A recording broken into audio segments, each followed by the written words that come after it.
Hello everyone, and welcome back to Little Nightmare. I'm Michael, and before we begin, I'd like to ask for a little support. Please subscribe, leave a like, and if you do, let me know in the comments where in the world you're listening from.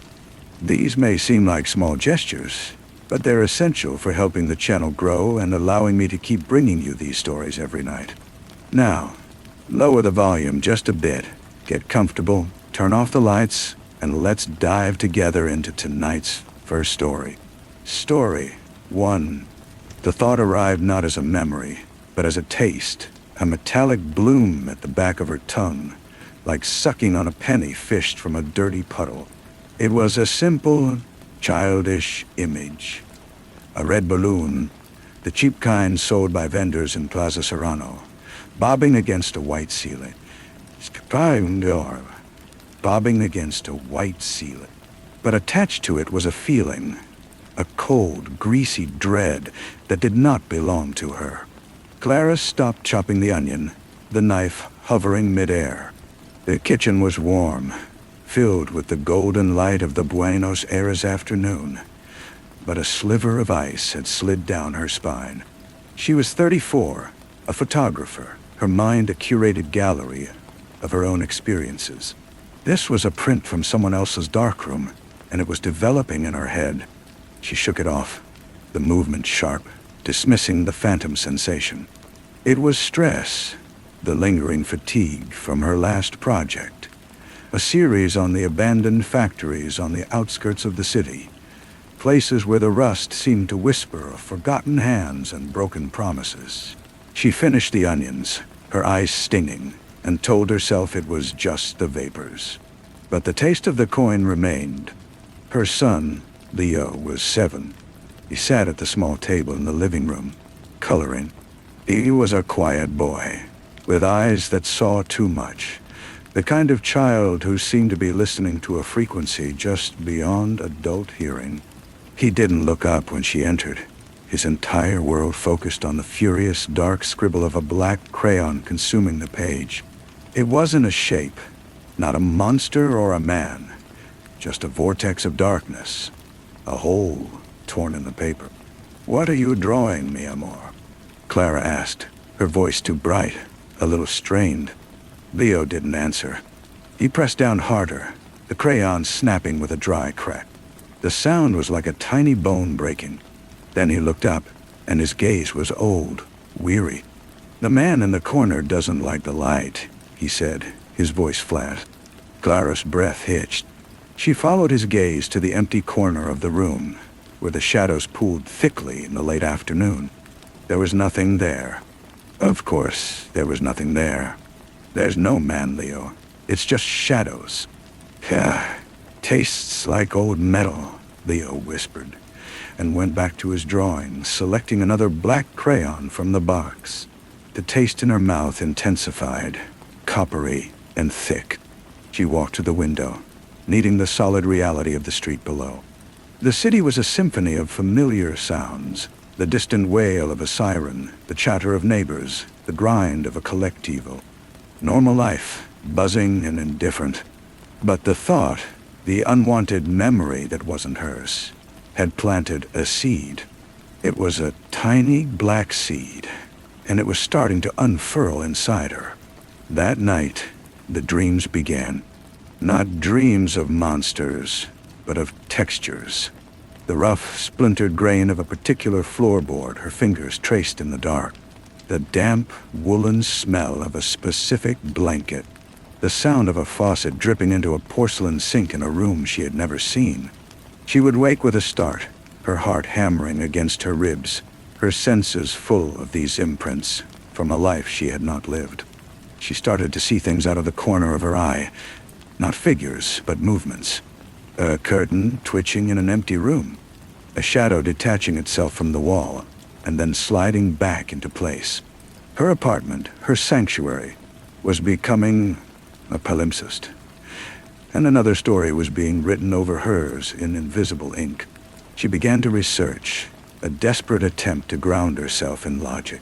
She looked up the building's history, a handsome if slightly decayed Art Deco structure in Villa Crespo. It had been standing since the 1930s, a silent witness to coup and economic collapses, to tango and tragedy. She found old census records, lists of names that meant nothing. But one name appeared and then disappeared.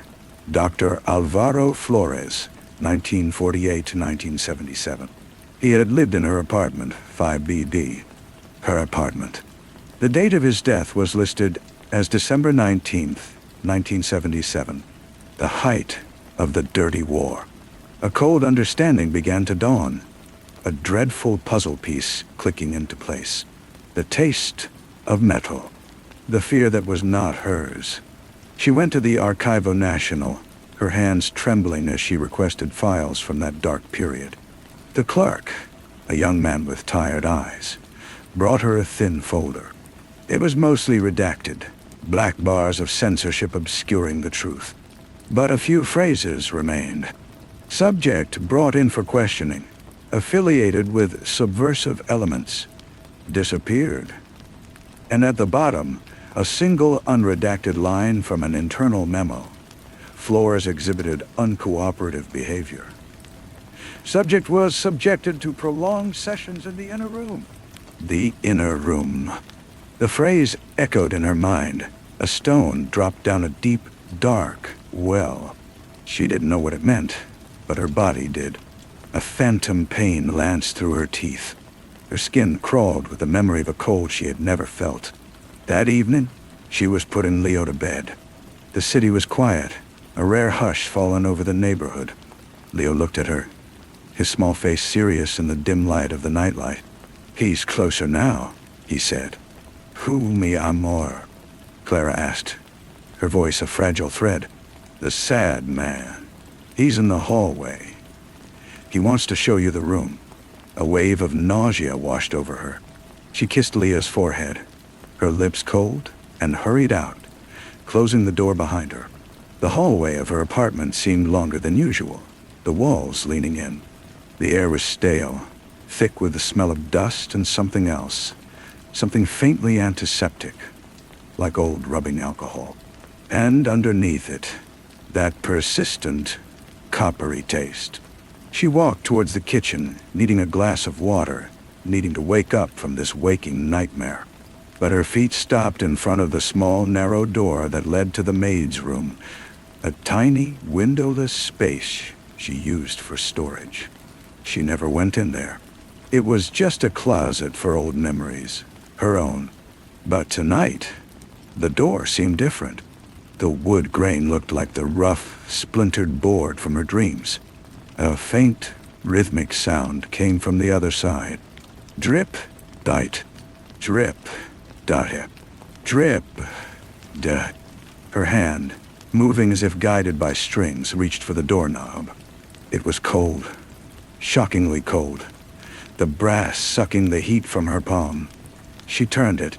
The click was deafening in the silent apartment. The door swung inward, not onto her storage room, but into a different space altogether. The air that washed out was frigid and carried the pungent, unmistakable odors of sweat, fear, and then that sharp, clinical antiseptic. The room was small, windowless, painted a grimy, institutional green. A single bare bulb hung from a wire, casting a sickly yellow light that did not so much illuminate as it did stain the shadows. In the center of the room was a metal chair, bolted to the floor, and on the wall, stark and terrible, was a large, dark stain, a Rorschach blot of ancient violence. This was the inner room. This was where Dr. Alvaro Flores had been broken. This was the memory that had been leaking through the walls of time, through the plaster and brick, seeking a vessel. It had found her. It had found Leo. She understood now. The horror was not a ghost in the traditional sense. It was a recording, a psychic wound inflicted on a place so deeply that the very atoms of the air held the echo. It was a memory of pain so intense it had become a living thing, a parasite that fed on attention and fear. And it was not content to be remembered. It needed to be relived. From the darkness of the hallway behind her, she heard Leah's small, sleepy voice. "Mama, the man is here. He's standing right behind you." Clara did not turn around. She could not. She could only stare into the inner room, feeling its cold embrace, tasting the iron of her own blood where she had bitten her cheek. The dripping sound was not water. It was something else. Something slower.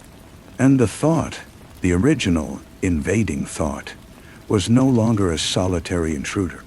It was now the only thought, a scream frozen in time, and it was filling her mind, pushing out everything that was Clara, everything that was her son, everything that was now.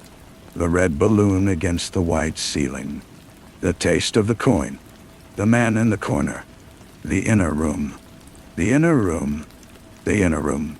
She felt a presence then, not as a shape or a form, but as a pressure drop in the air, a displacement of reality in the space behind her. It was a vacuum of cold that pulled at the warmth of her back.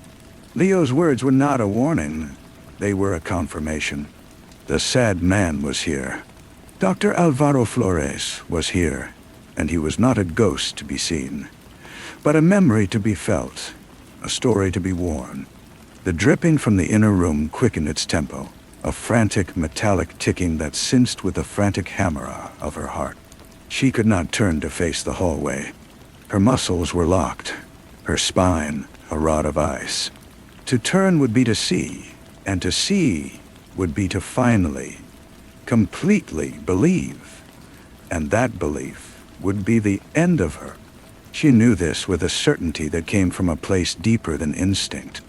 Instead, her eyes remained fixed on the stain on the wall inside the room. It seemed to pulse in the weak light, a dark, thirsty heart. And as she watched, it began to change. It was no longer just a stain. It was a shape. The edges softened and bled, forming a silhouette she recognized from Leo's drawing. A tall, thin man, his head bowed, his form composed of nothing but shadow and suffering. He was in the room, and he was in the stain, and he was standing behind her, all at once. A new sensation bloomed in her mind, not a taste or an image, but a raw physical memory that was not her own. The coarse bite of a blindfold against her eyelids, the ache in her shoulders from arms wrenched behind her back, the cold of the metal chair seeping through thin clothing, the taste of blood and fear, a copper penny lodged permanently in the throat. It was a torrent of sensory information, a life of pain flooding into her, drowning out her own thoughts. She was Clara. She was a photographer. She had a son named Leo. But she was also Alvaro, a doctor. She had a daughter named Sophia. She was so afraid, she was so cold, she just wanted it to stop. A low, guttural moan escaped her lips, but the voice was not entirely her own. It was a hybrid sound, layered with a man's despair. The pressure behind her intensified, and she felt a hand on her shoulder. There was no physical weight, no fingers, just an impression of a touch, a spot of profound cold that spread through her wool sweater and into her skin, numbing the flesh beneath. Leo began to cry in his room, a high, terrified sound that pierced through the thick, suffocating dread. His crying was a tether, a thin, bright line back to the world of the living, to her son, to her life. She clung to it, using the sound to anchor the dissolving pieces of herself. She was Clara. She was Leo's mother. With a wrenching effort that felt like tearing her own soul in two, she slammed the door shut. The click of the latch was a gunshot in the silence. The frigid air, the antiseptic smell, the dripping sound. It all vanished, severed as if by a guillotine. The hallway was just a hallway again. The door just a door to a storage room. She stumbled back, gasping, her body trembling uncontrollably. The taste of metal was gone. The phantom sensations receded like a tide pulling back from a ravaged shore. She leaned against the wall, her legs unable to support her, and slid to the floor. From the other side of Leo's door, his cries softened into whimpers. She knew it was not over. She had closed the door, but she had not erased the memory. The wound in the apartment was still open, bleeding time. It had tasted her awareness, fed on her fear. It had used Leo to get to her. It'd try again. The inner room was a mouth, and it was hungry, and she now knew, with a chilling and absolute clarity, that it would not be satisfied until someone sat in that metal chair and let the memory play out to its terrible, final end. She did not sleep that night. She sat on the floor outside Leo's room, her back against the wall, listening to his ragged, sleeping breaths. Every creak of the old building was a footstep. Every shift of shadow was a man approaching. The apartment was no longer her home. It was a battlefield, and the enemy was time itself, a splinter of the past festering in the present. By the first gray light of dawn, a grim resolve had hardened within her. Running was not an option. This was not an object she could remove or a spirit she could sage away. It was a stain on reality, and it had bonded to them. To leave would be to carry it with them, a cursed heirloom. She had to clean the wound. She had to finish the story. She called her mother, venting a sudden contagious flu, and asked her to take Leo for a few days. Her mother protested, hearing the strain in her voice. But Clara was insistent, her tone leaving no room for argument. She packed Leo's small suitcase with hands that did not shake, her movements precise and deliberate. When she kissed him goodbye at the door, his small body felt like the only warm, real thing left in the world. "Is the sad man gone?" he asked, his eyes too old for his face. "He will be," Clara said, and she almost believed it. The moment the door closed behind him, the silence in the apartment changed. It became a waiting silence. The air grew dense, anticipatory. Clara walked to the storage room door. It was just a door again, ordinary, mundane.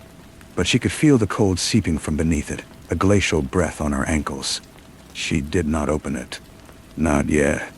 Instead, she went to her desk and took out her camera, the heavy, professional one she used for her work. It was a tool for capturing light, for framing truth. She loaded it with a fresh roll of black and white film. If this was a memory, she would document it. She would bear witness. It was the only thing she knew how to do. She approached the door, camera in hand. Her heart was a frantic bird against her ribs, but her mind was clear. This was her assignment, her final project. She turned the cold brass knob. The inner room was exactly as it had been, a perfect, preserved hell. The grimy green walls, the bolted chair, the stained concrete floor. The single bulb buzzed overhead, its light a sickly jaundice. The dripping was slower now, a patient, eternal sound. She raised the camera to her eye. The viewfinder framed the room, reducing its horror to composition and contrast. She took a picture. The click of the shutter was obscenely loud, a violation of the room's sacred silence. The air in the room stirred. The temperature plummeted. She took another step inside, the floorboards feeling gritty and cold under her bare feet. She focused on the stain on the wall, the shadow man. She took another photo. A wave of dizziness hit her, the taste of blood and metal flooding her mouth. She saw flashes behind her eyes. A woman's face, tear-streaked, a name. Sophia, screamed into a void. The feel of a fist against a jaw.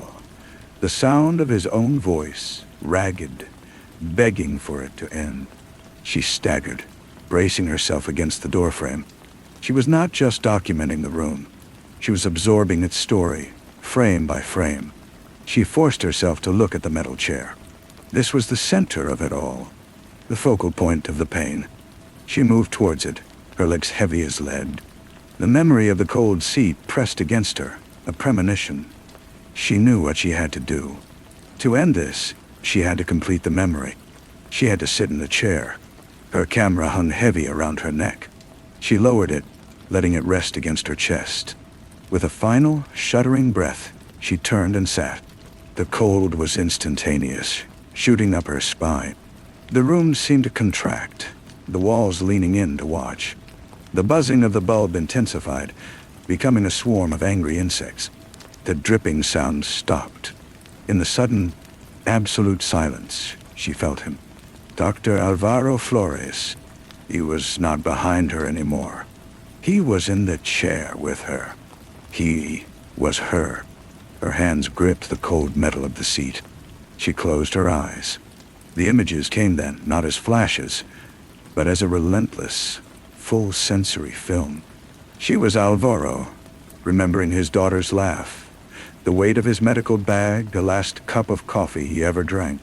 She felt the blindfold being tied, the first blow landing, the despair as hope bled out onto the floor. It was not a memory of pain. It was the pain itself, fresh and immediate. A single hot tear traced a path down her cold cheek. It was her tear, for him, for the man, for the father, for the life erased in this room. She did not fight it. She let the memory flow through her, a river of anguish. She did not scream. She did not beg. She simply sat, a vessel for a story that had been waiting 50 years to be told. And then, as suddenly as it began, it was over. The pressure in the room vanished. The cold retreated. The buzzing light softened to a gentle hum. She opened her eyes. The room was just a room. Small, dusty, empty. The stain on the wall was faded, a dull, brownish mark, devoid of shape or meaning. The air was still and quiet. Just air. Clara stood up, her body aching as if she had run a marathon. She walked out of the room and closed the door. This time, the click of the latch was gentle, final. She went to the window. The Buenos Aires afternoon was the same as it had always been, golden and alive. But something was different. The taste in her mouth was gone. The dread had lifted. The memory had been heard. It had been felt. Its purpose was served. She knew Leo would sleep peacefully that night. The sad man was gone. He had finally been seen. And Clara, standing in the warm light, her camera a weight against her heart, understood that some ghosts are not monsters. They are just stories, trapped in the walls, waiting for someone brave enough to listen. The next few days passed in a fragile, tentative peace. When she brought Leo home, he stood in the doorway of his room for a long moment, his head cocked, listening. He simply nodded and went to his toys. The silence in the apartment was no longer a waiting one, but a resting one. The air felt lighter, the shadows less profound. She developed the film from the inner room. The images that emerged in the chemical bath were not what she had expected. They were not stark and horrific. They were soft, almost ethereal. The stain on the wall appeared in the prints not as a blot of violence, but as a faint, smoky smudge. The metal chair was just a chair, isolated in the center of the frame, looking lonely and forgotten. There was no monster in the photographs, only the profound, aching emptiness of a story that had finally been told. She framed one of the prints, the one where the light from the single bulb seemed to gently illuminate the empty seat. She hung it in her living room, not as a trophy or a warning, but as a memorial, a quiet acknowledgement of a pain that had once been and was no more. Weeks turned into a month. The sharp edge of the memory began to dull, becoming a part of her history rather than a possession of her present. She could think of Dr. Flores with a quiet sadness, not a consuming terror. She started a new project, photographing the light in old Buenos Aires cafes, the way it fell on marble tables and steamed window panes. It was a project about warmth and life. One afternoon, she was arranging the prints on her light table when the doorbell rang. It was an elderly woman, her back stooped, but her eyes sharp and intelligent. She introduced herself as Sofia Flores. Clara's breath caught in her throat. She invited the woman in, her hands suddenly clumsy. Sophia's eyes moved slowly around the apartment, taking in the high ceilings, the Art Deco moldings, the way the afternoon sun slanted across the floor. Her gaze lingered for a moment on the photograph of the empty chair, but she said nothing about it. They sat at the kitchen table with coffee. Sophia's hands, gnarled with age, trembled slightly around her cup. She explained that she had been trying to find someone who had lived here for years, chasing down leads from old building records. She had been a child when her father was taken. "I never knew what happened," Sophia said, her voice a dry whisper. "They never told us. There was just the silence. For 50 years, just the silence." Clara listened, her heart a heavy, warm weight in her chest. She did not tell Sophia about the dreams, the taste of metal, or the inner room. She did not mention Leo's drawings. Instead, she went to her portfolio and brought out the framed photograph. She placed it on the table between them. Sophia looked at it. Her aged face, a map of a long and difficult life, did not crumple in grief. Instead, a strange, profound calm settled over her features. She reached out a single, trembling finger and traced the outline of the empty chair in the photograph. "He is not there anymore, is he?" Sophia said.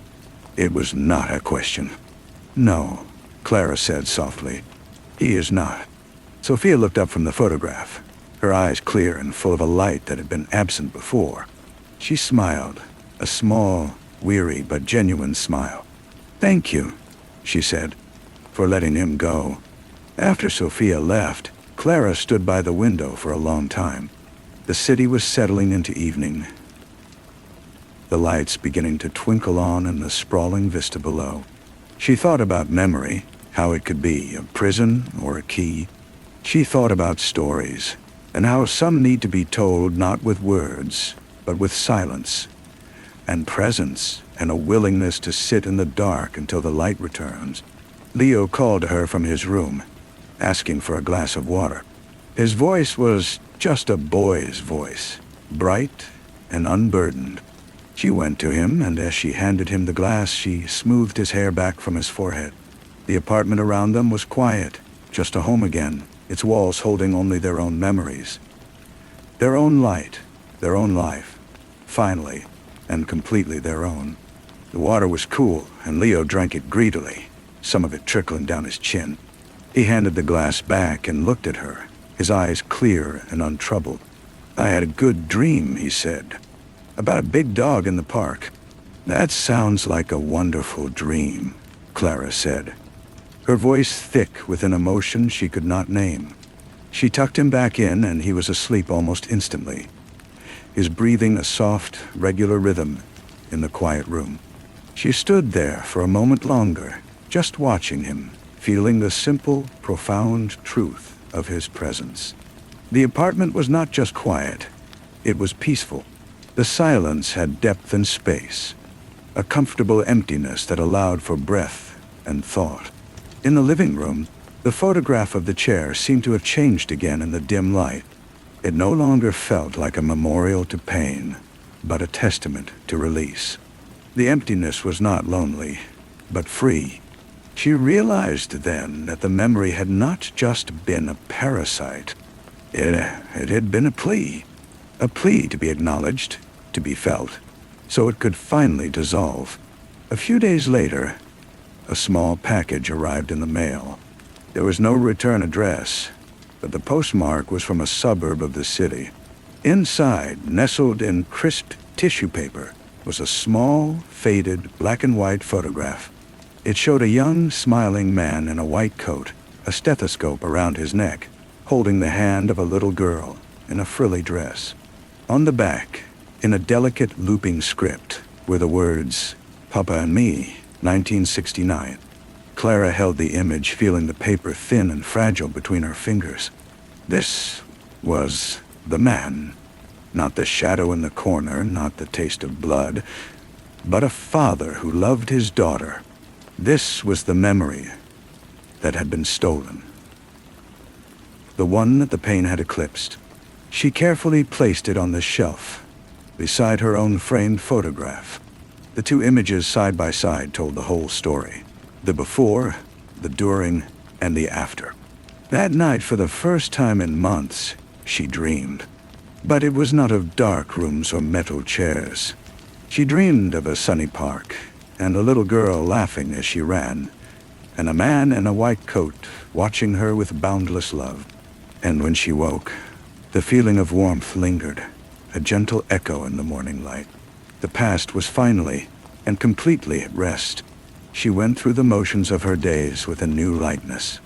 The project on the cafes was coming together, the prints full of steam and soft focus, a celebration of ordinary moments. She found herself noticing the way the light caught the dust motes in her own living room, or the particular sound of Leo's laughter from another room. These were the things that filled a home, not the echoes of old sorrows.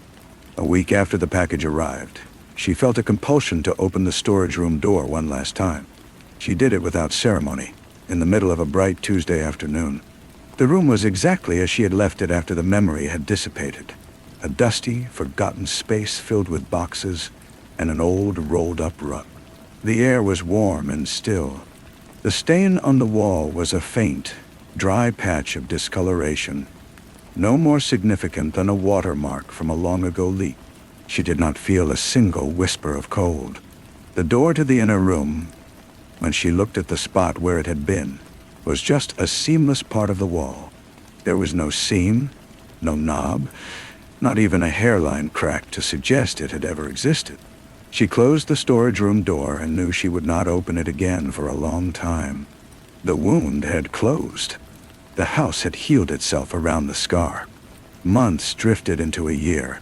Leo started first grade, his drawings now filled with friends and rockets and smiling suns. The man of shadow and suffering was a distant memory for him, if he remembered at all. For Clara, the experience had settled into a deep part of her, a quiet understanding that shaped her work and her life. She saw stories everywhere, not just in the dramatic, but in the quiet resilience of people and places. One afternoon she was walking through San Telmo, her camera in hand, when she saw her. Sofia Flores was sitting on a bench in a small sun-drenched plaza, feeding pigeons. She looked older, frailer, but there was a serenity about her that was unmistakable. Clara almost didn't approach, not wanting to disturb the peace, but Sofia looked up and saw her. A slow, recognizing smile spread across her face. Clara sat beside her. They did not speak of the apartment or the photograph or the past.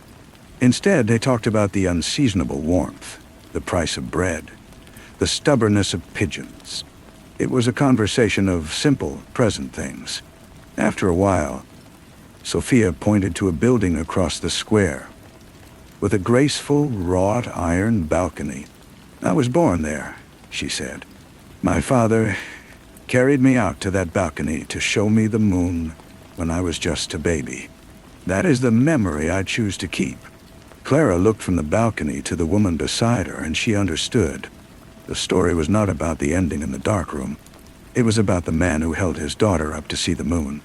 It was about the daughter who had carried him in her heart for 50 years. And it was about the strange, painful, and necessary journey that had finally allowed her to lay him to rest. They sat in comfortable silence for a few more minutes. Two women connected by a thread of shared history that needed no words. Then Clara stood, said a soft goodbye, and continued her walk. The sun was warm on her shoulders. The city sounds a gentle symphony around her. She raised her camera and took a picture of the balcony, the ironwork silhouetted against the bright blue sky. It was not a picture of a ghost, but of a life.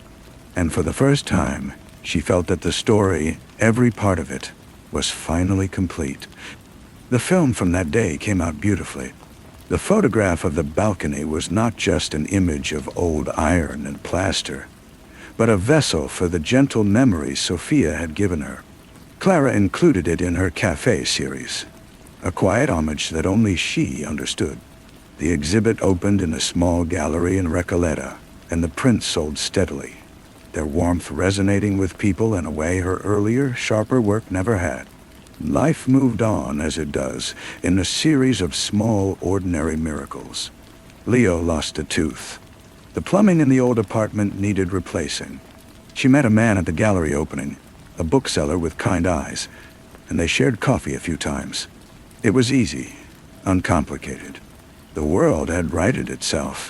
One evening, she was reading in bed, the old building settling around her with its familiar, comforting creaks. A thought surfaced, clear and calm. She had been so focused on the ghost of Alvaro Flores, she had never considered if the building itself held other, quieter stories. Not of trauma, but of lives lived. Of birthday parties in the parlor. Of arguments in the kitchen. Of first steps taken on the worn floorboards. Her apartment was not a haunted place. It was a lived-in one. Its history was not a single dark thread, but a rich tapestry. She fell asleep with that thought, and her dreams, when they came, were not of parks or dark rooms, but were simply her own memories. Leo as a baby. The smell of her grandmother's perfume. The feeling of sun on her face, on her first morning in this very apartment. They were her stories, the ones that belonged to her. The next morning, she took a new photograph. It was of Leo's small, muddy shoes sitting by the front door, a shaft of morning light illuminating them. It was a picture of a present, happily unfolding. She hung it on the wall opposite the photograph of the empty chair. The two images spoke to each other across the room, one of an ending, one of a beginning. And in the space between them, Clara lived her life, finally free to simply be. The bookseller, whose name was Mateo, began to spend more time in the apartment. He filled the shelves with volumes of poetry and history, and the air often carried the faint, pleasant scent of old paper and fresh coffee.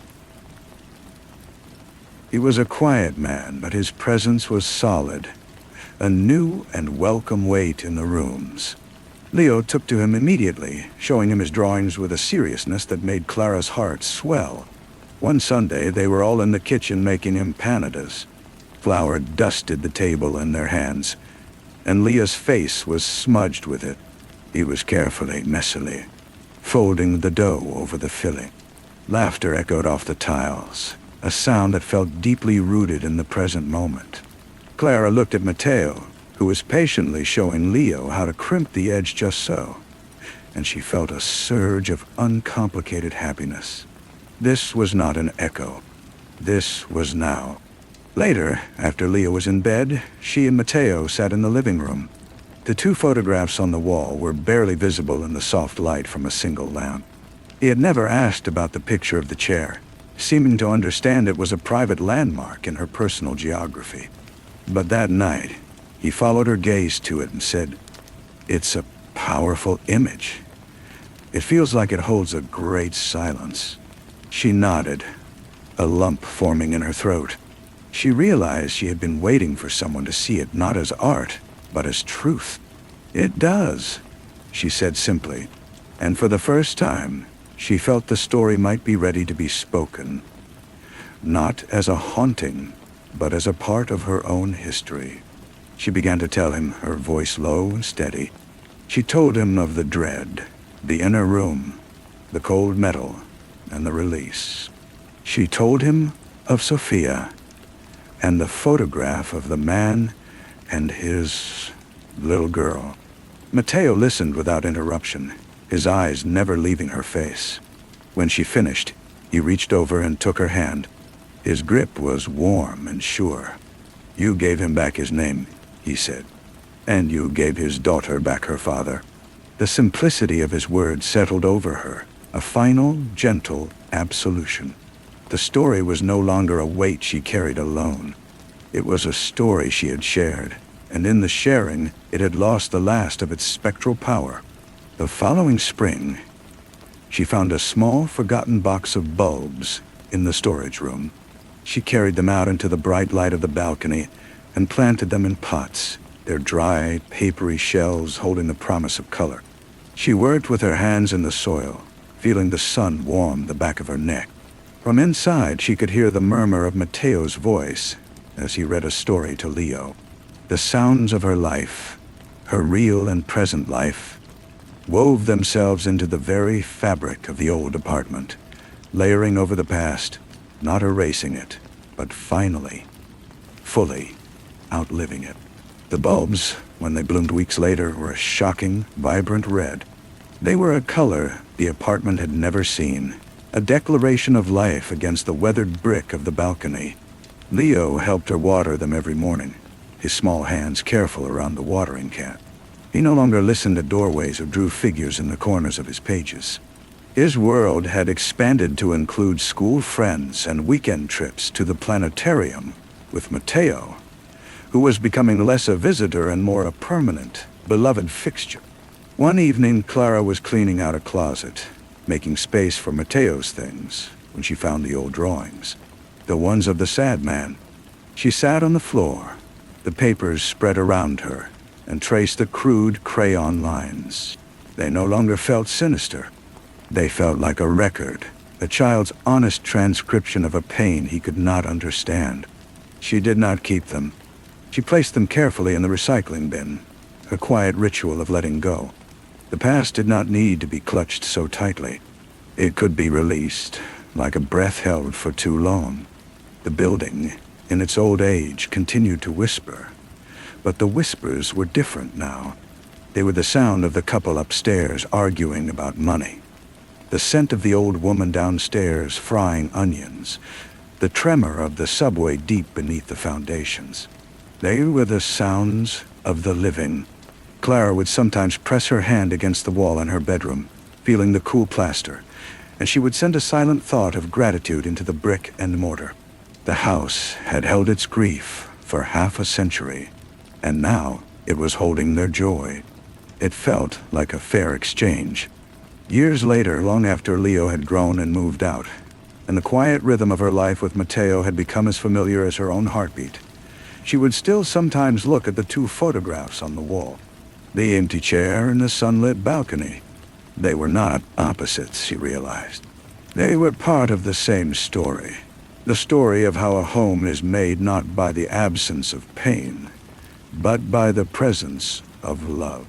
And in the deep, contented silence of her old age, that was the only story that remained. It was on a Tuesday, a day no different from any other, that the last trace of the old story faded. Clara was dusting the living room, her movements slow and methodical. Her hand passed over the frame of the empty chair photograph, and she realized, with a start, that she had not truly seen it in years. It had become part of the room's landscape, its meaning absorbed and softened by time. The emptiness in the image no longer spoke of loss, but simply of space. It was a quiet corner, waiting. It had been waiting for her, for Leo, for Mateo, for their lives to fill it. She thought of Sofia Flores, who had passed away peacefully the previous winter. At the small, private funeral, Clara had stood at the back, watching the handful of mourners. She had seen a few old photographs of a life well lived after grief, of a woman who had found a way to be happy. The story had come full circle, not with a bang, but with a gentle closing sigh. That night she dreamed of the man in the white coat. He was not in the park this time, but standing on the wrought iron balcony Sophia had pointed out. He was looking up at the moon, a soft smile on his face, and then he turned and looked directly at Clara. He did not speak, but his expression was one of profound and peaceful gratitude. Then he simply faded, not into darkness, but into the moonlight itself, becoming part of the soft, silver glow that bathed the city. When she woke, the room was filled with that same lunar light. Mateo slept soundly beside her. She rose and walked through the silent apartment, her bare feet cool on the floorboards. She stopped in the doorway of Leo's old room, now a guest room and study, and she could almost hear the ghost of his childhood laughter. She went to the living room and stood before the two photographs. In the pale light, they seemed to have merged, the empty chair and the balcony existing in the same moment, the same breath. She understood then that a story is never truly over. It simply changes hands. It settles into the foundations of a place, not as a restless spirit, but as a layer of strength. It becomes the ground upon which new stories are built. The memory of Alvaro Flores was no longer a ghost in her home. It was part of the reason her home felt so strong, so patient, so enduring. It had learned how to hold joy because it had known how to hold sorrow. She returned to bed, sliding in beside Mateo's warmth. He stirred and murmured her name in his sleep, his hand finding hers. Clara closed her eyes, listening to the familiar, gentle sounds of the building and the city beyond. She was not just living in an apartment. She was living inside a story that was still being written, a story that was at last and forever her own. The next day, she took a walk through the neighborhood, her camera hanging unused around her neck. She found herself not looking for a picture, but simply seeing. She noticed the way the ivy clung to the brick wall of the corner building, and the precise, careful script of the for sale sign in its window. The building looked tired, its ornate cornices softened by decades of weather, and she wondered what stories were tucked away behind its faded shutters. She felt no urge to document it, only to acknowledge it. Some stories were meant to be passed by, their secrets kept by the walls that held them. When she returned home, Mateo had brought a new plant, a jasmine with tiny star-like buds. The apartment smelled of earth, and its faint, promising fragrance. He was repotting it on a spread-out newspaper in the middle of the living room floor, his brows furrowed in concentration. Clara smiled and went to the kitchen to make tea, the domesticity of the scene a perfect unposed photograph in her mind. This was the work of a life, she thought. Not the exorcism of old ghosts, but the patient cultivation of new, growing things. Later, she opened the window in the hallway, the one that looked onto the air shaft. A breeze drifted in, carrying the distant sound of a piano from another apartment. It was a simple scale, practiced slowly and imperfectly by a child. She listened until the notes became steady and sure, a small triumph floating on the air. Then she closed the window, the melody lingering like a blessing in the quiet space. The house was still, and it was full. Story 2. It began not with a sound, but with a silence. A specific kind of silence, the sort that feels less like an absence and more like a presence holding its breath. I was standing in the foyer of the new house, a box of my son Leo's toys cradled in my arms, and the fine hairs on my forearms stirred as if touched by a draft that did not exist. My own breath hitched, a tiny, unconscious catch in the throat. I was not alone. The house was empty. My wife Sarah and Leo were still in the car. But the conviction was a physical weight in my gut. Something in the deep, quiet spaces between the walls was watching me. I shrugged it off, of course. New house jitters. The strange air of a place that has held other lives, other sorrows. But that was the first lie I told myself, and the easiest to believe. We called it the Ainsley House. It was a Victorian monstrosity on a wooded lot at the end of a cul-de-sac, a relic that had been on the market for years. We got it for a song, a fact the real estate agent presented with a flourish, and which I now understand was a warning sung in a minor key. From the outside, it was large, yes, but manageable. 3 stories of weathered clapboard and gingerbread trim, a turret, a wraparound porch that sagged just enough to be charming. It was Sarah who saw the potential, her artist's eye seeing past the peeling paint to the graceful lines beneath. "It has good bones, Judah," she'd said, her hand in mine. Leo, 7 years old and fearless, had already claimed the turret as his pirate ship. The first true omen came on moving day. I was carrying a bookcase into what we had designated as the library, a long rectangular room on the ground floor. I set it down against a wall, went out to the truck for another load, and when I returned, the bookcase was no longer against the long wall. It was perfectly positioned on the shorter opposite wall, as if it had always been there. The movers denied touching it. Sarah laughed it off. "You're just tired, honey." You misremembered. But I hadn't. The memory was etched in the soreness of my muscles, the specific groan of the floorboards where I'd first set it down. That night, the house began to breathe. Not with air, but with space. I went to the kitchen for a glass of water. The hallway back to the bedroom seemed to stretch, the far end receding into a deeper darkness than the night outside could possibly account for. The floorboards under my bare feet felt cold. Not the chill of wood, but the deep, mineral cold of stone. I walked for what felt like a minute, 2, my heart beginning to drum a frantic rhythm against my ribs, before I finally reached our bedroom door. When I turned back, the hallway was its normal 10-pace length. I stood there for a long time, watching the darkness. And the darkness, I knew, watched back. I started sleeping less, prowling the house instead. I found things. A small leather-bound journal wedged behind a radiator in a third-floor room I didn't recall exploring. The first page was inscribed in a tight, frantic script. The house is not a structure. It is a digestive system. We are its sustenance. Benny. The entries were a descent into a kind of cartographic madness. They spoke of hallways that sloped downward for hours, of rooms that contained only the sound of a distant heartbeat, of a chamber he called the annexus, where the walls were not plaster, but a substance like smoked glass. And through them, one could see other rooms, other times, other people lost in the same labyrinth. Benny. Benjamin Rook, I later learned his full name was, a reclusive scholar of the anomalous who had lived here 2 tenants before us. He had vanished. The police report called it a probable suicide, the body never found. Reading his journal by the weak light of my bedside lamp, the words swimming on the page, I knew that was not the truth. He hadn't left the house. He had been absorbed.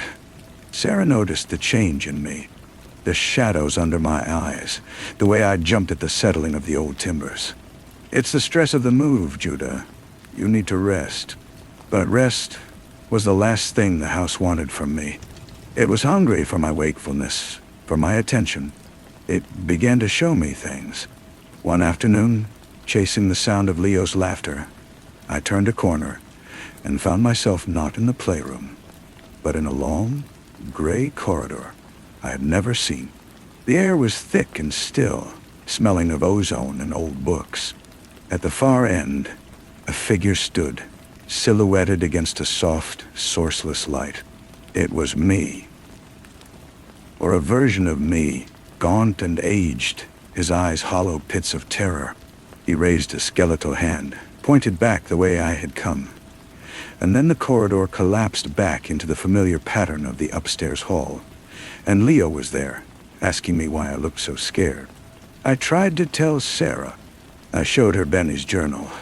She flipped through it with a painter's hand, her fingers smudged with cerulean blue, and her expression was one of pity. It's the ravings of a sick man, Judah. You can't let this get to you. She didn't see the way the doorways in the hall sometimes seemed to multiply. She didn't feel the subtle gravitational pull from the back of the linen closet, a pull that suggested a vast open space behind it instead of a wall. The house was selective. It had chosen me. My obsession grew. I neglected my work, my family. I spent my days tracing and retracing the floor plans, only to find new doors where blank walls had been, new staircases descending into frigid blackness. I found more of Benny's texts, sometimes scrawled on the backs of old wallpaper, sometimes etched with a nail into the soft wood of a baseboard. He wrote of the architect, not a person, but a force, a consciousness that had grown the house like a crystal, a tumor in the flesh of reality. He wrote of its hunger for narrative, for the stories of those who lived within it. It didn't just consume bodies, it consumed lives, memories, tragedies, playing them out over and over in its infinite rooms. I brought a lover here, Clara, a colleague from the university who had always looked at me with a mix of intellectual curiosity and carnal hunger. I told her I was working on a book about architectural anomalies, a lie that felt thin and pathetic even as I spoke it. I needed a witness. I needed someone from the outside to see it, to confirm I wasn't insane. She came one evening when Sarah and Leo were visiting her mother. The house was preternaturally still, waiting. I led her to the library and showed her Benny's journal. She was fascinated, her fingers tracing his frantic writing. "It's like Borges," she whispered, her eyes bright. A literary haunted house. Then I took her to the hallway outside the kitchen. I told her to walk to the end and back. She did, smiling. A little game. She took 10 steps, turned, and took 10 steps back. "See," I said, my voice tight. "It's normal." But as I spoke, I saw the confusion dawn on her face. She looked behind her, then back at me. "Judah," she said, her voice small. I just walked for almost a minute. I saw things. Doorways with light under them, a grandfather clock that wasn't there before. I thought I was just,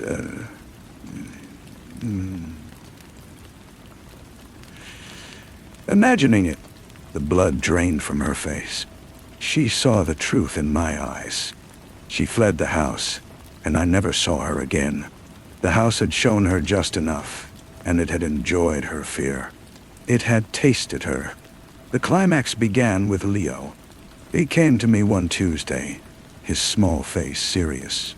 "Daddy, who is the tall man on the walls?" he whispers to me at night. My blood turned to ice. That night I heard it too. A sibilant, papery rustle, like pages turning in a forgotten library.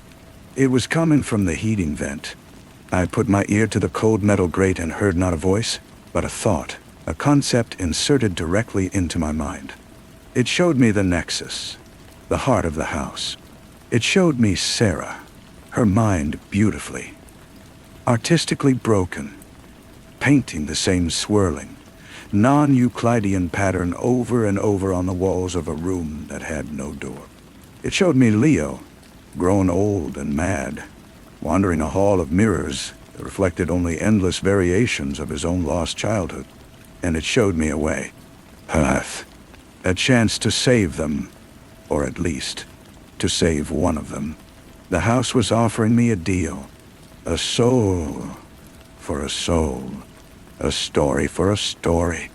It wanted a new anchor, a new chronicler to replace Benny, whose mind had finally snapped and been fully assimilated.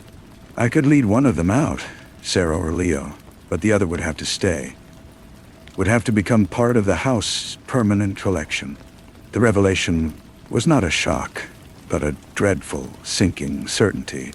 This had always been the destination. The sensation of being watched, the shifting rooms, Benny's manuscripts. It was all a courtship. The house was a spider, and I was the fly it had been patiently wrapping in silk, and now it was time to feed. I found the path that night. It began in the basement, behind the old coal chute that had long been bricked over. The bricks were gone now, revealing a low, dark opening that exhaled a breath of damp earth and something else. Something sweet and rotten, like forgotten flowers.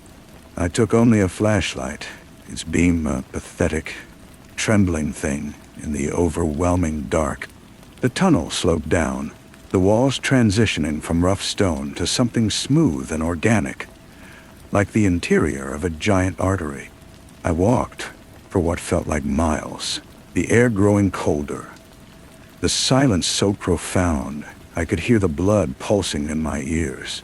I passed rooms glimpsed through membranous walls, a ballroom where dust-covered figures waltzed in an endless loop, a forest of petrified trees inside a vast cavern, a shoreline lapped by a black, starless sea. And then I found the nexus. Benny had understated its horror. It was a vast, spherical space, the walls indeed of smoked glass, and within them I saw them all. Sarah in her endless loop, daubing paint with a frantic mechanical motion. Leo, now a young man, huddled in a corner, rocking back and forth, and Benny himself, a withered ancient thing sitting at a desk, his hand moving ceaselessly over an endless scroll of paper, documenting the house's growth, his own story long since exhausted. In the center of the nexus hung a shape, a pulsing dark mass of shadow and light, threads of silver and black twisting into a form that hurt the eyes to look upon. The architect, consciousness of the house.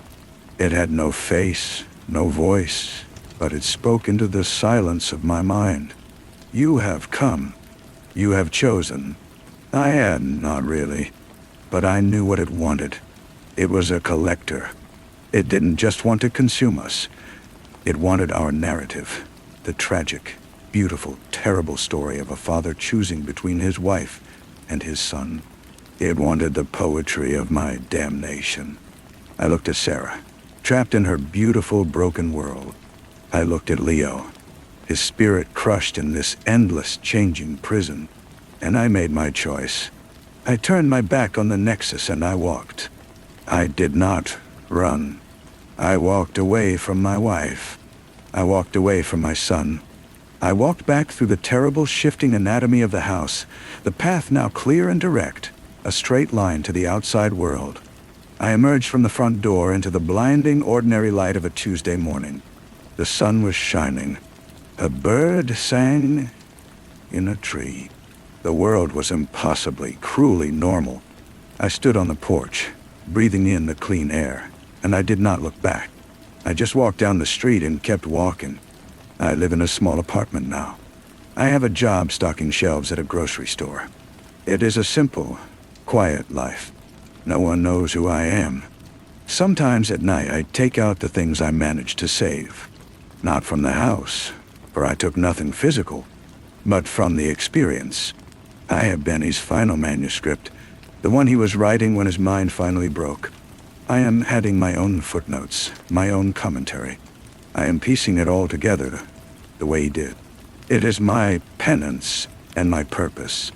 And sometimes when the light is just right and the silence in my apartment grows too deep, the wall in front of me seems to grow soft, to become less solid. A hallway beckons, familiar and terrible. I can feel the house waiting, patient as stone. It is not done with me. It never will be. It has my son, and it has my story. And a story is a hungry thing. It needs an ending, and the one I provided was incomplete. A tragedy without a final act is merely a discomfort. The house, I have come to understand, craves resolution. I write at a small, rickety table, Benny's pages spread before me like a surgeon's grim implements. My own handwriting now crowds the margins, a frantic counterpoint to his decaying script. I am mapping the house's consciousness, not its physical layout, which is as futile as mapping a dream. I write about the taste of its silence, the texture of its malevolence. I document the way it tailored its horrors to each of us. For Sarah, the artist, it offered an infinite canvas and a single maddening pattern. For Leo, the child, it offered endless corridors for exploration that always led back to loneliness. For me, the academic, it offered the ultimate research project itself. My manager at the grocery store, a kind man named Dave, thinks I have agoraphobia. He praises my reliability, my quiet diligence in the stockroom. He doesn't see how my hands shake when I stack the cans, how I flinch from the long, narrow aisle between the freezers, how its perspective seems to warp if I stare too long. The world outside the house is thin, a veneer. The real, solid world is the one I left behind, the one with breathing walls and a gravitational pull centered on a pulsing nexus. Last night, the wall in my bedroom did not just grow soft. It dissolved. One moment, it was cheap drywall and beige paint. The next, it was the opening to the hallway outside Leo's old room in the Ainsley house. I could smell the specific scent of old wood and lemon polish that Sarah used to love. I could hear the faint, rhythmic scratch of Benny's penned from some impossibly distant point, and I could hear something else. A soft, hiccuping sob. Leo's sob. I did not get out of bed. I did not scream. I simply turned my back to the opening and closed my eyes, waiting for dawn. When the light came, the wall was just a wall again. But the connection is strengthening. The house is not calling me back. It is pulling me back. My writing is not a shield against it. It is a conduit. Every word I write about it strengthens the bond, feeding the very narrative it craves. I know what I must do. Benny's final, fragmented entries spoke of a fail-safe, not an escape, but a termination. A story can end in tragedy, or it can end in silence. He believed there was a room, a place he called the foundation, where the architect's presence was weakest, a blind spot in its own perception. From there, he theorized, one could introduce a dissonant element, a concept so antithetical to the house's nature that it could not be digested. A paradox, a blank page. I have found the key in his papers. It is not a weapon. It is a memory. A single, perfect, mundane memory of a moment before the house. A moment so pure and simple and real that the house, a thing of complex horror and borrowed narratives, cannot process it. I have it locked away in my mind. The one thing I have refused to write down. The one part of my story I have not fed to the beast. The wall at the end of my apartment is shimmering again. The hallway is there, clear and solid. The house is offering me a path, not to the front door, but inward, directly to the heart. It is time. I will take Benny's journal and my own. I will walk back into the belly of the beast. But this time, I am not a frightened man making an impossible choice. I am a scholar finishing his thesis. I will find the foundation. I will not try to save Leo or Sarah. Their stories are part of the house now, and to extract them would be to tear the fabric of the place, and likely destroy them in the process. No, I will do what Benny could not. I will not give it an ending. I will give it nothing at all. I will recite my single, simple memory into the silence at its core, and I will see if a hungry thing can starve. The linoleum floor of my apartment felt insubstantial under my feet. A stage set about to be struck. The beige hallway beckoned, its dimensions already wrong, the ceiling seeming to curve upward into a vaulted darkness that my apartment building could not possibly contain. I could feel the house's attention focused on me, a pressure against my mind, eager and expectant. It thought I was returning to finish my story, to provide the climax of my guilt and grief. I picked up the bundled journals, their weight a familiar anchor. I did not look around the room I was leaving. It was never a home, only a waiting room. I stepped across the threshold. The transition was not a step, but a lurch. The air changed in an instant from the stale, recycled warmth of my apartment to the damp mineral chill of the Ainsley house. The door vanished behind me, replaced by a wall of dark, veined oak. I was back. The silence was immense, a listening silence. It remembered me. I did not need a map. The house would guide me, believing it was leading me to my predetermined role.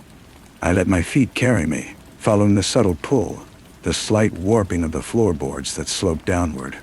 The corridors unfolded like a blooming flower, each turn revealing a new tableau of captured lives. I saw the dust-covered waltzers still spinning in their eternal dance. I passed a room that was only a sea of shifting, whispering sand. I kept my eyes forward, on the path. I was a postulant walking the nave of a cathedral, focused on the altar. The descent into the organic tunnels was easier this time. The walls, slick and warm, pulsed with a slow, rhythmic beat. The house's heart. The architect was confident, triumphant.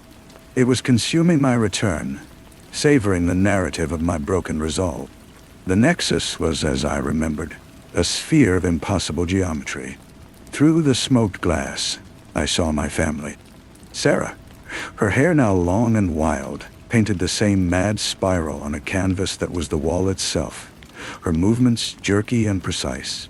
Leo was no longer a young man but middle-aged, his face a mask of weary confusion, as he traced the same path across a circular room, over and over. And Benny, a desiccated husk, his writing hand a blur. They were artifacts in a museum, their stories fixed and repeating. The pulsing mass of shadow and light at the center swelled, its form coiling with new energy. It did not speak words. It projected a feeling of welcome, of completion. It showed me a new desk materializing next to Benny's, a fresh, endless ream of paper waiting for my hand. I shook my head. I let the journals fall to the floor. The house's satisfaction faltered, replaced by a ripple of confusion. I was not following the script. I closed my eyes, not to block out the horror, but to find the memory, the one I had protected, the one I had never written down. It was a Tuesday, an ordinary Tuesday, years before the house. We were in our first apartment, the one with the leaky faucet. Leo was too, sitting in his high chair, smearing mashed banana on his face and giggling. Sarah was making coffee, her back to me, humming a song I didn't recognize. The morning sun came through the window and caught the dust motes dancing in the air. The faucet dripped. Plink, might have melt. Plink, Diane. Leo giggled. Sarah turned and smiled at me. A simple, unguarded smile, her eyes crinkling at the corners. There was no past, no future, just that moment. The taste of cheap coffee, the smell of banana and soap, the warmth of the sun on my skin, a perfect, mundane, and utterly real moment of peace. I held the memory in my mind, not as a story, not as a tragedy or a hope, but as a fact. A single, solid, unassailable fact. I opened my eyes and looked directly into the swirling chaos of the architect. I did not shout. I did not weep. I simply recited the memory, not in words, but in its pure essence. I poured the sensation of that Tuesday morning into the heart of the house. The effect was immediate and violent. The nexus shuddered. The smoked glass walls flickered, the imprisoned scenes within stuttering like a damaged film. The architect recoiled, its form writhing. This was not a narrative it could consume. It was not a story of fear, or love, or loss. It was a blankness, a null point. It was reality, simple and unadorned. And the house, a structure built entirely from complex digested fictions, had no place for it. It was a logical error in its core programming. It was poison. A sound began, a low, grinding shiver that ran through the floor, up through the bones of my legs. The light in the nexus began to dim. The pulsing of the walls slowed, becoming erratic. Through the fading glass, I saw Sarah pause, her paintbrush hovering in mid-air. Leo stopped his pacing and looked up, a flicker of lucidity in his eyes. Benny's ceaseless writing hand finally stilled. I did not wait to see the end. I turned and walked back the way I had come. The corridors were collapsing in on themselves, not with violence, but with a profound weariness. Doorways sealed themselves into smooth, unbroken wall. Staircases crumbled into dust. The house was not being destroyed. It was forgetting itself. I emerged through the front door as the sun was setting. I did not look back. I heard no sound of collapse, only a long, soft sigh, like the final exhalation of a great beast. When I finally turned, a block away, the Ainsley house was still there. But it was just a house.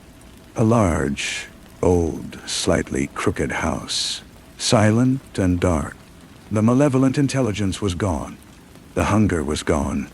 I never went back. I heard the bank repossessed it. It stands empty now. Sometimes I walk past it, and I feel nothing but the chill of old stone. Sarah and Leo never came out. I do not know if they are in there, sleeping in silent rooms, or if they were unmade when the architect died. I tell myself that the moment of clarity I saw in their eyes was a gift, a single breath of freedom before the end. It is a cold comfort.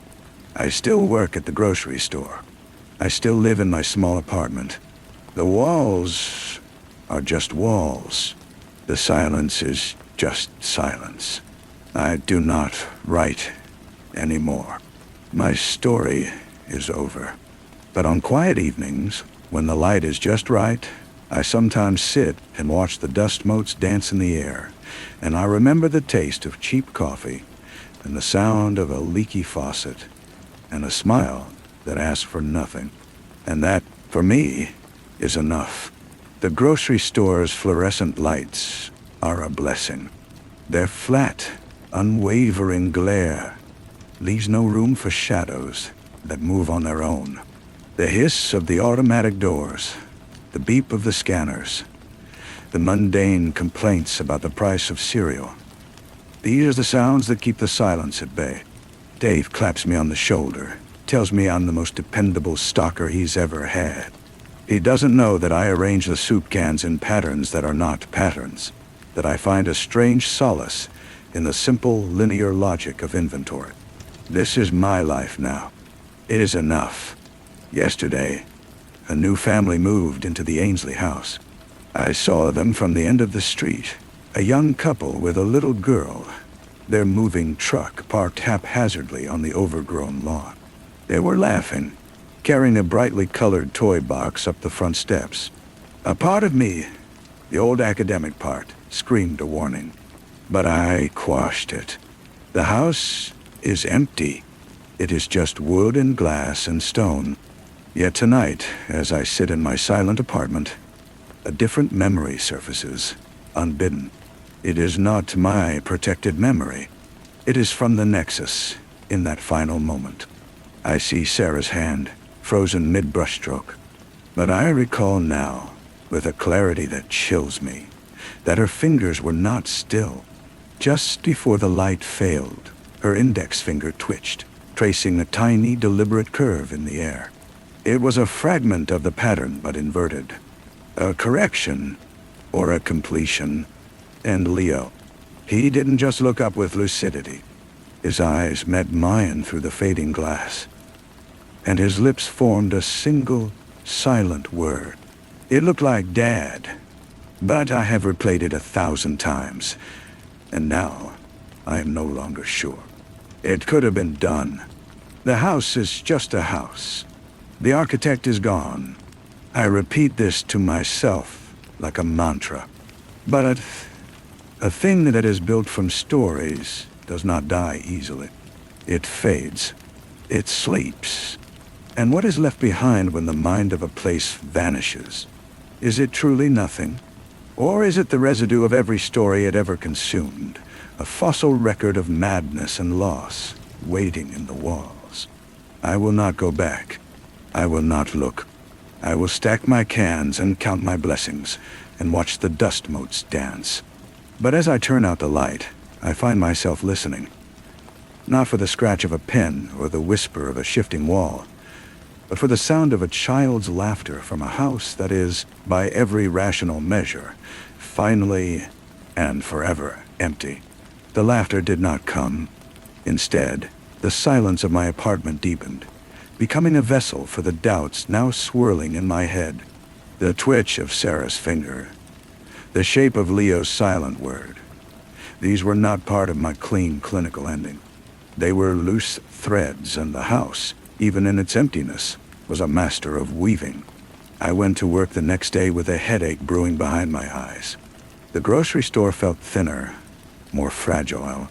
The linoleum seemed to give too much under my feet, and the long aisle of freezers seemed to stretch away into an impossible distance.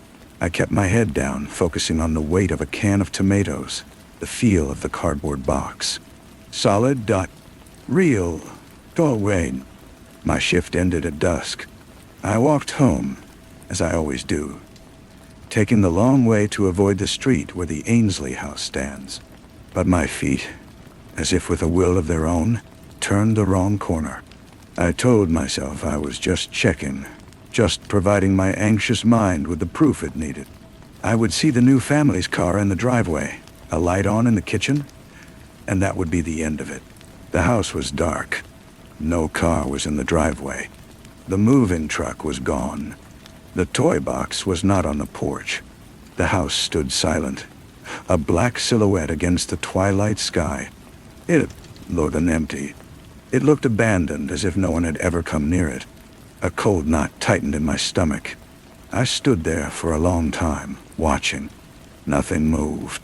No curtain twitched. It was just a house.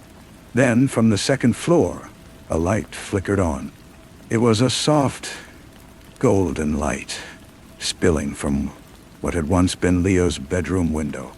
It was the kind of light a lamp with a shade would make, warm and inviting. My breath caught in my throat. It was a trick of the light, a reflection from a passing car. There were no cars.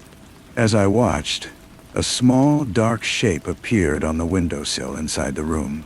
It was a teddy bear. I recognized it.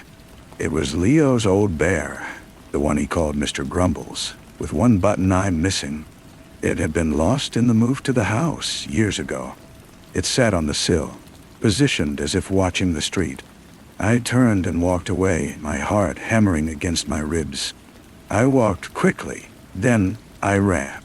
I did not stop until I was inside my apartment. The door locked and bolted behind me. I am sitting at my rickety table now.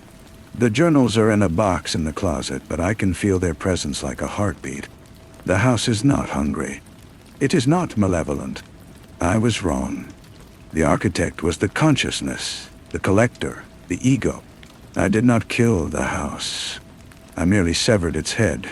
What remains is the body, the foundation, the collection itself. All those stories, all those lives, all that captured emotion, left to drift in a vessel with no captain. It is not reaching for me. It is simply expressing what it contains. It is a museum without a curator, replaying its exhibits at random. Leo's bear is in the window. Sarah's inverted pattern is in the air. Benny's words are still on his endless scroll. They are not alive.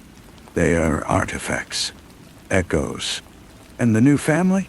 I do not know. Perhaps they saw the bear in the window and felt a chill.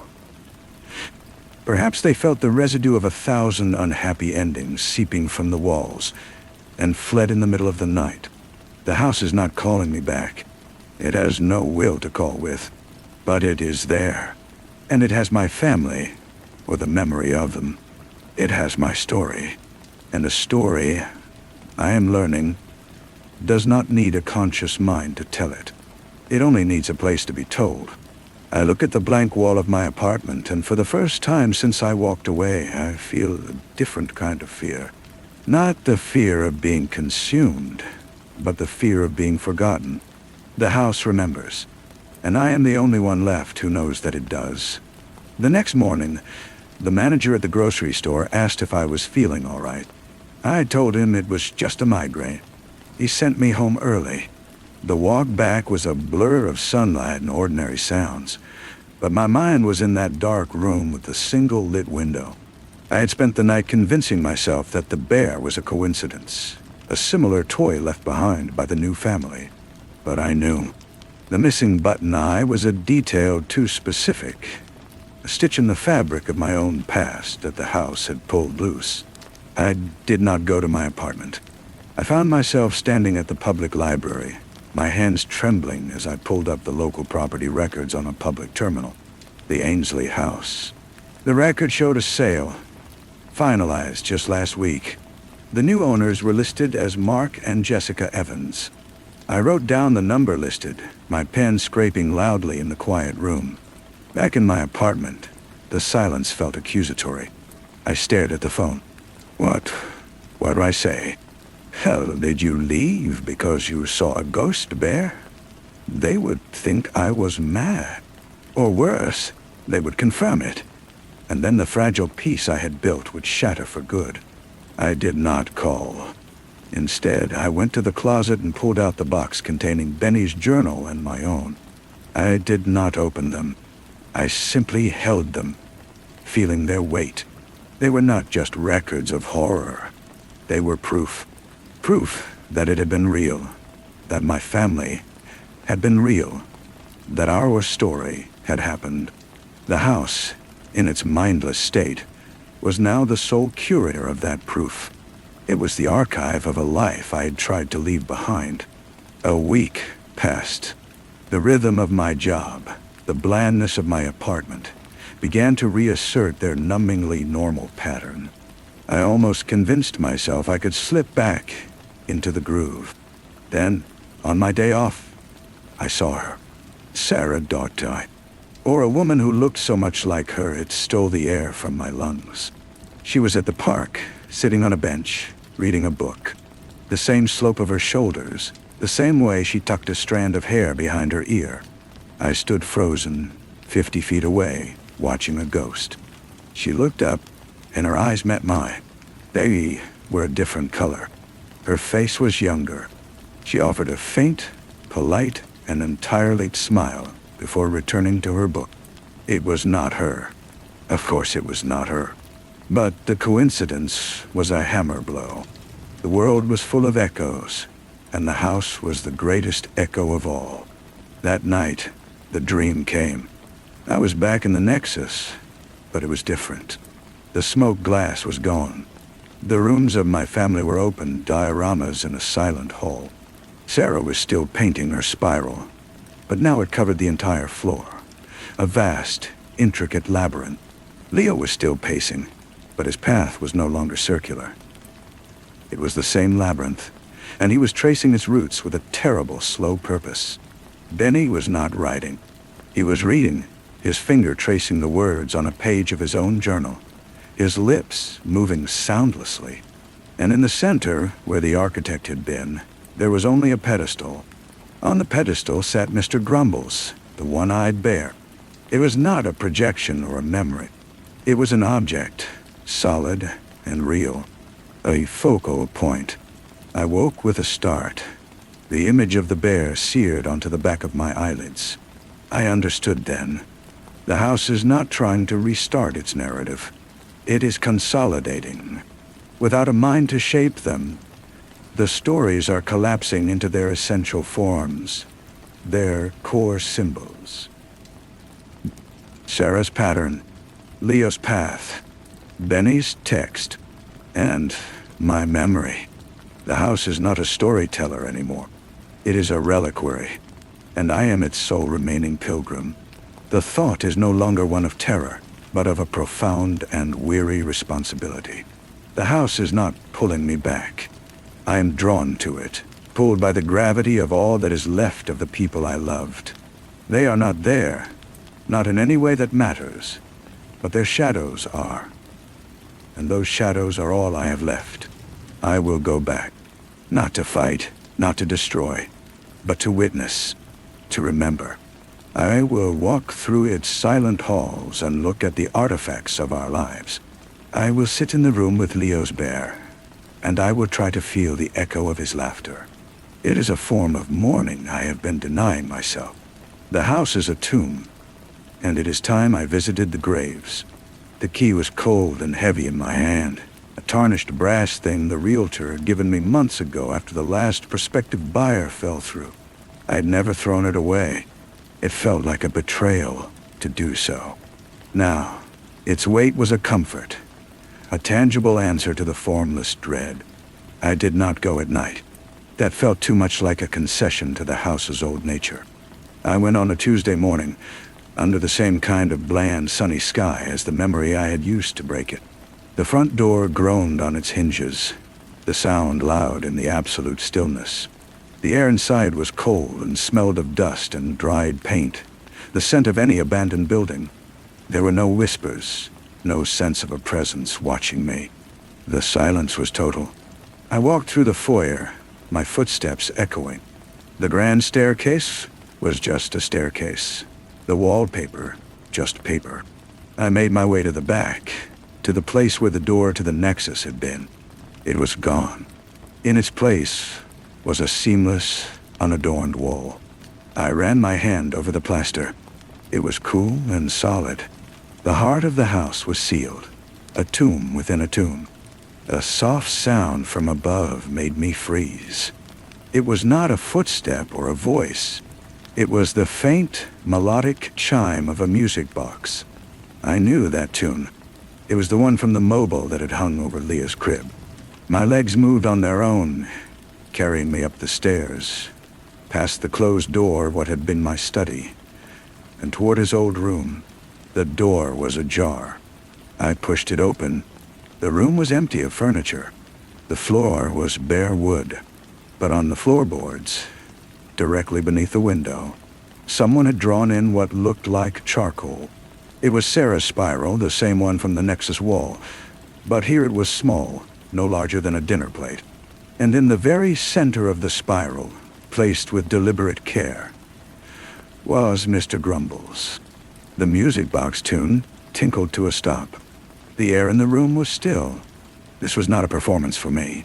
It was a display. The arrangement of artifacts, left for no one or for anyone who happened to find them. The house was not conscious. It was a machine running down, its gears occasionally clicking into an old, familiar configuration, producing a random, meaningless output. I picked up the bear. Its fur was matted and smelled of age. The single black button eye stared up at me, blank and unreadable. I felt a crushing wave of grief, not for the horror, but for the ordinary love this toy represented, for the small boy who had cherished it. I left the room, the bear in my hand. I walked through the rest of the house, room by empty room. In what had been our bedroom, I found a single long strand of Sarah's hair caught in a crack in the floorboard. In the library, a single page from one of Benny's journals was wedged behind a baseboard. The frantic writing faded to a ghostly impression. I took them. These were not the house's possessions. They were mine. I was not a pilgrim visiting a reliquary. I was an archaeologist, reclaiming fragments of a lost civilization. I left the house, closing the front door behind me. I did not lock it. Let the wind and the rain take it. Let it decay. I walked back to my apartment, the bear, the hair, and the scrap of paper in my pocket. They were not enough. They would never be enough. But they were something real, something that had existed outside of the house's narrative.